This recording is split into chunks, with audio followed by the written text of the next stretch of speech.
28 күндік ораза. 28 күн бойы ешкімді жамандамайсыз, ешкімге жаман сөз айтпайсыз. 28 күн бойы жақындарыңызға тек жақсы сөз жазасыз. 28 күн бойы таңертең аш қарынға бал қосылған жылы су ішіңіз. Пайдасын таратып айтпай-ақ қояйын. Ұстаған кезіңізде көзіңіз жетеді. 28 күн бойы садақа беріңіз. Садақа дегеннің тек қана ақша емес екен. Жоғарыда айттым, жақсы сөз садақа деген. Тіпті ілімдер ілімнен, мал мүлкі барлар мүлкінен садақа берсін деген де бар. 28 күн бойы балаңызға, үйдегілерге ұрыспайсыз. 28 күн бойы әлеуметтік желіде ешкімнің парақшасына жаман пікір қалдырмайсыз. 28 күн бойы жаман негативті ақпарат ақтарып кино көрмейсіз. 28 күннің 24 сағатында маятнигіңізді жүгендеп отырыңыз. 28 күн тілегіңізді тілеп Алладан дұға қылыңыз. 28 күн бойы өзіңіз ренжіткен адамдардан кешірім сұраңыз. 28 күн бойы сіз тыныштықта боласыз. Көп адамға тұпсананы тазалап алғаннан кейін 28 күндік тазалану техникасын беремін. Яғни 28 күндік ораза. Осы уақыт аралығында балаңа ұрыспасаң, 24 сағат маятнигіңді жүгендеп отырсаң, өзгермегеннен басқа амалың да қалмайды. 28 күн тыныштық ұстанасыз. Одан ары қандай өзгеріс керек? Қазақ айтады, бір күнгі ұрыс 40 күнгі берекені алады деп. 28 күн бойы үзбей ұстансаңыз, ақша сізге өзі келеді. Көркем мінез пайда болады, өзгеріс өзі тыныштыққа келеді. Ал түпсананың тазарғанын қайдан білеміз? Машина алам дегем, машина алмадым. Дүниелік нәрсені ойламаймыз. Кредиттен құтыламын дегенмін, құтылмадым. Яғни өзгерісті дүние байлықпен өлшемейміз. Өзгеріс одан басталмайды. Түпсананы тазалап алдым деген өзгерісті күттім деп отырып алу емес.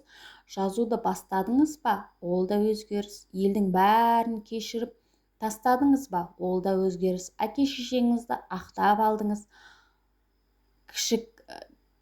кешіріп тастадыңыз, ол да өзгеріс. Жаныңыздың дауысын ести бастайсыз, ол да өзгеріс. Енді үлкен өзгерістің орын алуға ғана қалды. 28 күндік тыныштық сізді позитивті толқынға ауыстырады. Адам негативті толқында болғанда бірінші адамның киіміне қарайды, екінші түріне, кейін сөзіне қарайды, төртінші жүрегіне қарайды, тек негативті көреді.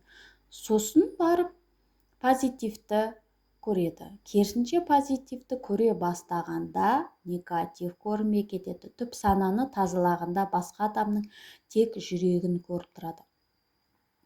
Мәселен, біреу ішкіш болып кетсе, ол оны ішкеннен ақтап алады. Оның орнында болсам, мен де ішіп кететінмін деп тұрады. Сен бүкіл адам баласына адвокат боласың. Адамдар ешқашан өзінен әлде адамға күш көрсетпейді, дауыс көтермейді. Не үшін? Себебі әлсізге күші жетеді, қорықпайды. Өз баласында сонша ұрады.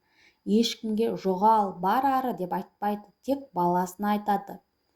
Бұл әрекетімізбен баламыздың миына өмір қатыгездікке толы деген бағдарламаны орнатамыз. Кінәлау сезімін санасына құйып қоямыз. Түпсананың 99%-ын былғайтын өзіміздің отбасымыздан екен. Көңіл күйіңіз түзеліп, өкпе ренішіңіз арылғанда ауырып жүрген ауруыңыздан да айығасыз. Мәселен, әйелдер бүкіл көңіл күйін, яғни өкпе ренішін жатырына жинайды екен. Мәселен, әйелдердің 60-70%-ы киста, миома, жатырдың төмендеуі деген аурулармен ауырады. Ал еркектер көңіл күйді жүректеріне жинайды. Сол себепті оларды жүректен кетті деп жатады. давление, инсульт, инфаркт дегендер соның нәтижесі. Әйелдер жатырына жинайтын аурулар тікелей әкесіне байланысты. Жаман аурумен ауыратын әйелдердің ауруы күйеуімен байланысты болуы мүмкін. Соған деген өкпесі ренішы екен. Бүкіл аурудың психоматикасын тауып алыңыз.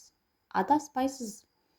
Мәселен, менің өмір бақи гормондарым дұрыс болмады десем де, менің Құдай берген қасиетім ауру дегенді қабылдамаймын.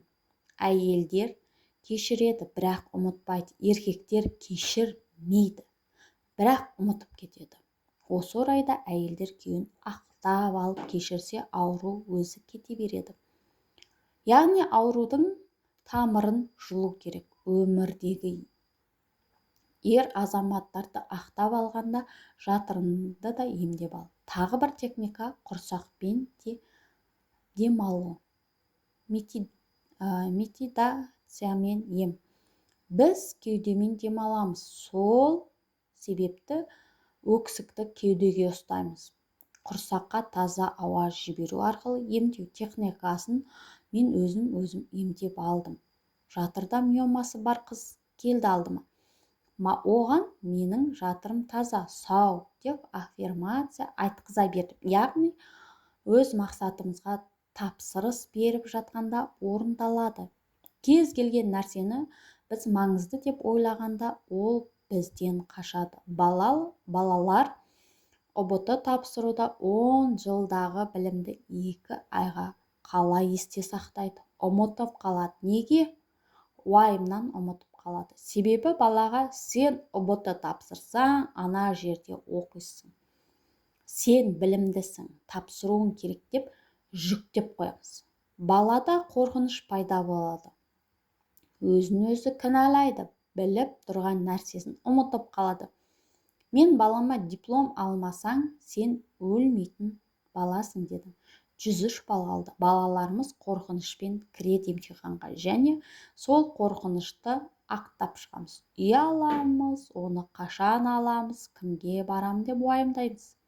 Оның орнына Алла алсам жақсы, алмасам одан да жақсы. Бәрі ойдағыдай Алланың бұйыртқаны болады деп деу керек. Сәлеметсіздер ме? Мен есімім Әсия Ерболқызы. Менің каналыма тіркеліп, комментарий жазып, қолдап отырыңыздар.